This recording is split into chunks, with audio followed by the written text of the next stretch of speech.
ಬೆಂಗಳೂರಲ್ಲಿ ನೀರಿಲ್ಲ, ಕುಡಿಯೋಕು ನೀರಿಲ್ಲ. ಮಾರ್ಚ್ ಏಪ್ರಿಲ್ ಬಂದಾಗ IPL ಸ್ಟಾರ್ಟ್ ಆದಾಗ ಕಾವೇರಮ್ಮ ಖಾಲಿ. ಬೆಂಗಳೂರಲ್ಲಿ ನೀರಿಲ್ಲ, ಕುಡಿಯೋಕು ನೀರಿಲ್ಲ. ನೋಡಿ ನೋಡಿ ಫಿಲ್ಟರ್ ನೀರು ಕಾಯೋರನ್ನ, ಕಾದು ಜಗಳಾಡೋರನ್ನ.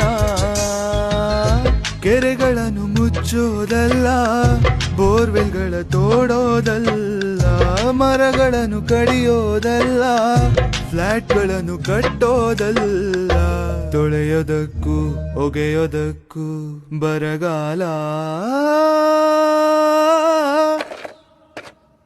ಬೆಂಗಳೂರಲ್ಲಿ ನೀರಿಲ್ಲ, ಕುಡಿಯೋಕು